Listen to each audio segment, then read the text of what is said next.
Olá, queridos, sejam bem-vindos. Eu quero cumprimentar vocês com a graça e a paz do Senhor Jesus Cristo. Quero pedir a bênção de Deus sobre a sua casa, sobre a sua família.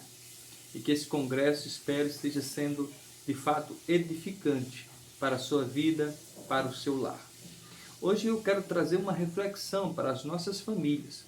Uma reflexão com base no capítulo 4 de Efésios, a partir do verso 29 ao verso 32. Mas antes de meditarmos nessas exortações que o apóstolo Paulo fala, eu gostaria de deixar claro aqui dois conceitos importantes. O primeiro dele são os indicativos do Evangelho. O que seria isso? Os indicativos do Evangelho é simplesmente aquilo que Deus fez na cruz do Calvário em lugar do seu povo. É a manifestação de Deus em Cristo, redimindo o seu povo dos seus pecados. Isso é o indicativo do Evangelho. E agora, o segundo conceito são os imperativos ou as exortações que decorrem do indicativo do Evangelho. As exortações que Paulo faz de mudança de vida, de mudança de comportamento. E todas essas exortações, elas estão estabelecidas ou fincadas no indicativo do Evangelho. Portanto, não há como mudarmos a nossa vida, mudarmos o nosso comportamento se o Evangelho não transformou os nossos corações. Então, tendo esclarecido isso, vamos ao texto de Efésios capítulo 4, versículos 29 a 32. Paulo diz assim: não saia da vossa boca nenhuma palavra torpe, e sim unicamente a que for boa para edificação, conforme há necessidade, e assim transmita graça aos que ouvem. E não entristeçais o Espírito de Deus, no qual fostes selados para o dia da redenção. Longe de vós toda amargura e cólera e ira e gritaria e blasfêmias e bem assim toda malícia. Antes, sede uns para com os outros benignos, compassivos, perdoando-vos uns aos outros, como também Deus em Cristo vos perdoou. Meus amados e queridos irmãos, o cristão deve viver todas essas exortações ou virtudes em todos os seus contextos e relacionamentos. Essas verdades precisam ser vividas na sociedade e também precisam ser vividas na igreja. Mas também essas verdades precisam ser vividas dentro dos nossos lares. Na verdade, é no lar onde essas virtudes devem ser primeiramente evidenciadas. Portanto, eu quero trazer esse texto para uma aplicação dentro dos nossos lares, dentro das nossas casas. E o que Paulo estabelece aqui, primariamente, é que nós devemos ter cuidado com aquilo que sai da nossa boca. Sim, é isso que Paulo fala no verso de número 29. Não saia da vossa boca nenhuma palavra torpe.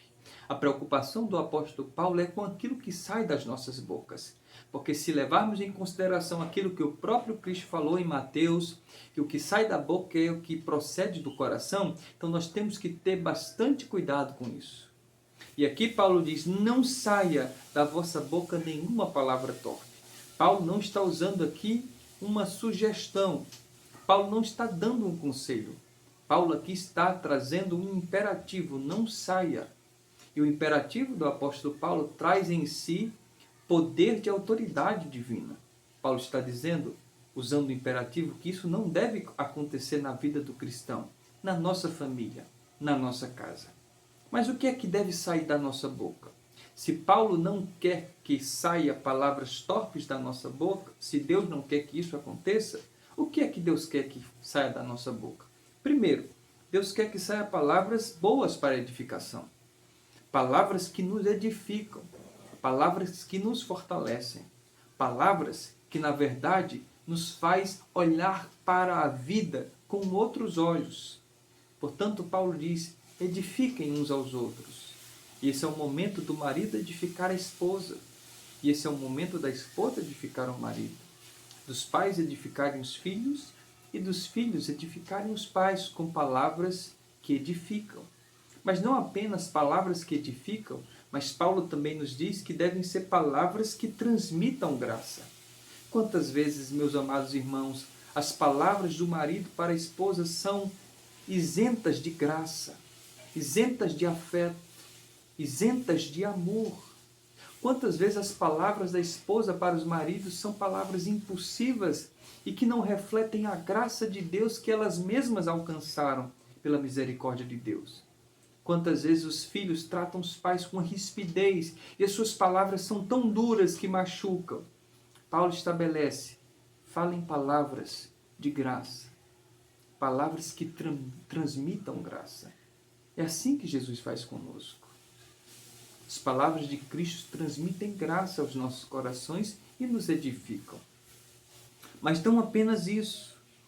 Paulo nos diz que devemos ter cuidado para não entristecer o Espírito Santo.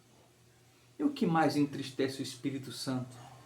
A não ser quando nós deixamos de fazer aquilo que Deus quer que façamos.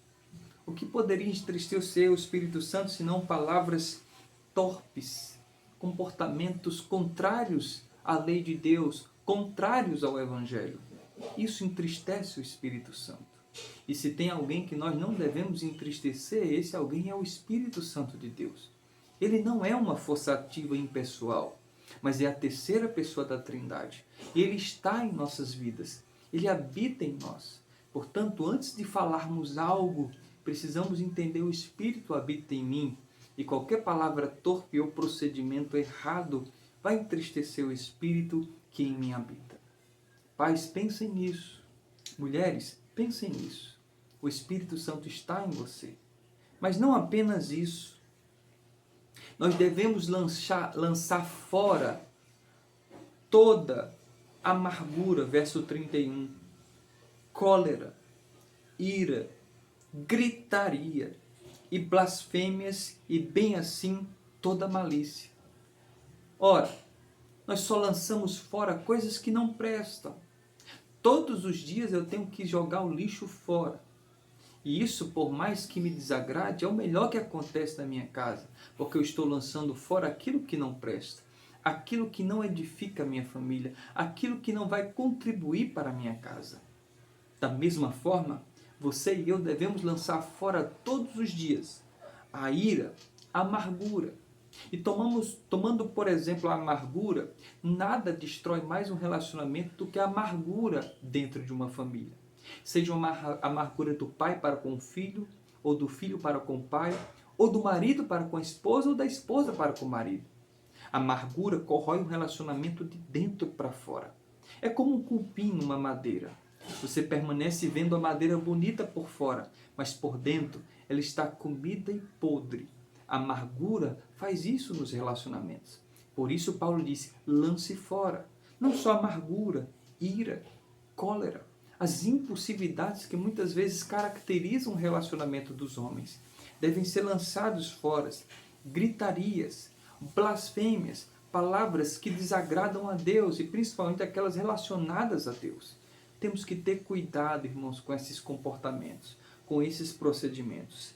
Mas ao invés de tudo isso, Paulo no verso 32, ele nos conclama: antes, sede uns para com os outros benignos, compassivos, perdoando-vos uns aos outros, como também Deus em Cristo vos perdoou. Antes de tudo, irmãos, nós devemos novamente olhar para o Evangelho. É lá onde nós encontramos o perdão de Deus. É lá onde nós encontramos o amor de Deus, a benignidade de Deus, a compaixão de Deus sendo exercida para conosco. E é com base, mais uma vez, no Evangelho, que nós devemos também, ao invés de todo esse comportamento deturpado que caracteriza o incrédulo, nós cristãos, com base no Evangelho, devemos também ser compassivos e benignos com os que permanecem em nossas casas. Devemos ser compassivos com aqueles que estão do nosso lado, principalmente, irmãos, os nossos familiares. Que Deus nos ajude a colocarmos essas exortações em prática, para que a nossa família seja abençoada, para que o nosso casamento seja abençoado, para que a nossa família seja um modelo de vida para outros que estão passando por todos esses dilemas produzidos pelo pecado. Que Deus nos abençoe, que Deus continue nos guardando, em nome de Jesus. Amém.